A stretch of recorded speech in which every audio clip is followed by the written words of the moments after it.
Elections can't be won without a mobile strategy. I spoke with John Craig, co-founder of Purple Forge, builders of mobile applications that help candidates get elected. John believes mobile is the new electoral battleground.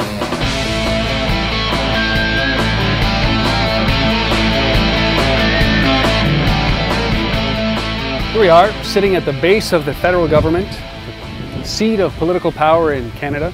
And who better to talk about the political impact of mobility than John Craig, co-founder of Purple Forge. John. Thanks, Rob. So tell me, what can people do to actually, or politicians and candidates do to embrace mobility? Why is it so important? Well, this is a big year, Rob, as you well know, where people are going to be accessing the internet more frequently on mobile devices than they are from their desktops.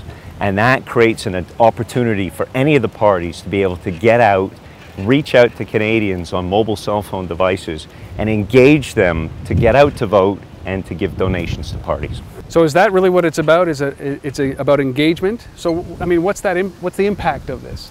The impact of that is for the parties, you're going to create a personalized experience.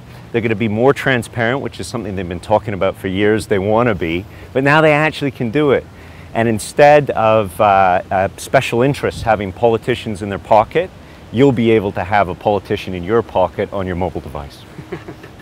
So what are some examples that you've implemented where this has actually benefited the politician, you know, when you've deployed on the mobile side? Maybe give a little bit of insight as to what impact that's had.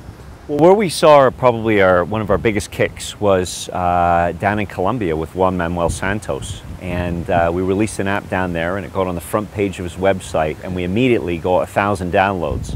So it was just one of those things that we learned very quickly is about making sure you have real holistic advertising around your mobile application strategy and getting it out there in your print material and getting it out there in your on your website as well. And so those 1,000 people that downloaded this application, or you know, probably multiple thousands of people, yeah. I mean, what were they using it for, and what was the impact that they felt as a result of using that?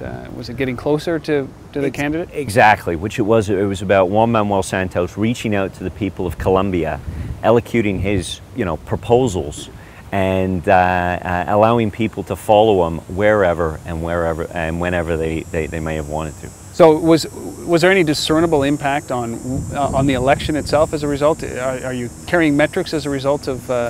We capture analytical data and feedback as to the activity of supporters, which is something that we're moving forward with in future releases to start to reward supporters for performing certain actions of engagement. It's like a little, like ringing the bell, Pavlov's dog or something? Exactly, it makes a feedback loop. So kind of like the way you would do a Foursquare check-in and eventually become mayor of a town. You can imagine become mayor of a town. Yeah, you can actually reward the folks that campaign on your behalf and share your information. And you know, they get dinner with the candidate one night, which is a real thrill for them. So great. Yeah. So when you've implemented a number of these, you know, across Canada, the United States, what's the most successful thing that you've seen or needs to be in place in order for this to succeed from a candidate's perspective? Well, what it really has to be is that the campaign has to be active about it. They can't be passive about the use of this technology. One of the guys I really respect for the way he took a hold of the technology and drove it was Tim Hudak in Ontario. So Tim's actually made a point of when he releases information to say that it's going to be on his iPhone app. He doesn't talk about his website as much as you'll get the information on my iPhone app, so you'll be engaged with Tim Hudak. He's really taken it to the next level. So is that really the transition that we're seeing here, is that they embraced the web, you know, in their previous election.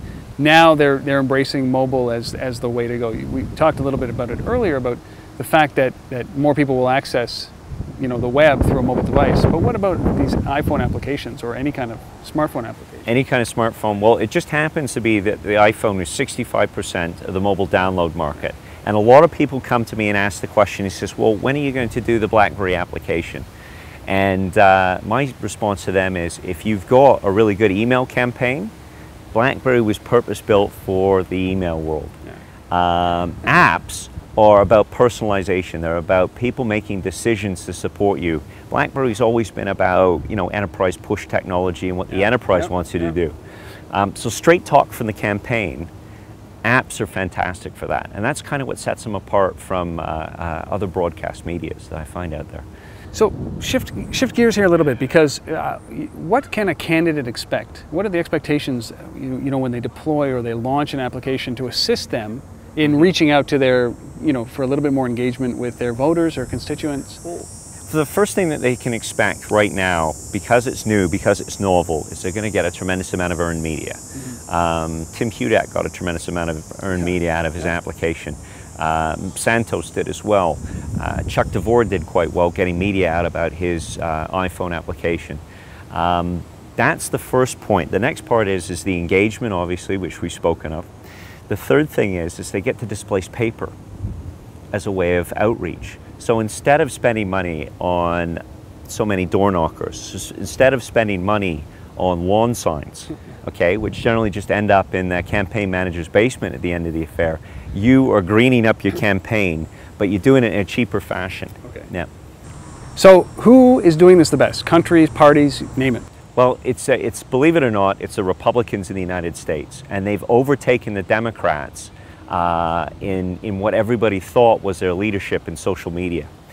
And that's surprising, though, isn't it? Because of the way that the current ruling party, Obama, actually made it into the White House. Well, that's what everybody believes, and I think there was a little bit of planning, but there was an awful lot of luck in how social media took off. What really won it for the Democrats was their capabilities in email and on the web, and in organizing people to get out to vote.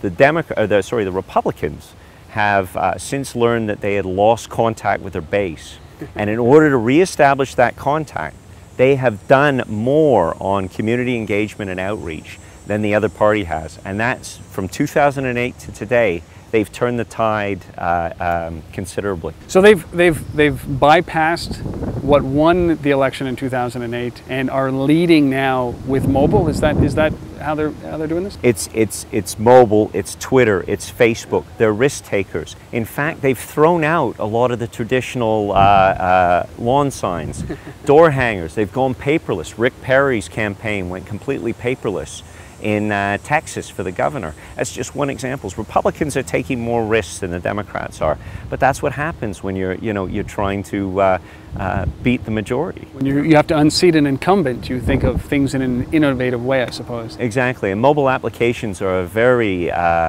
we've come up with a way of doing it. It makes it an easy outlet, it is a quick turnaround, and it's got all the innovation that they're looking for.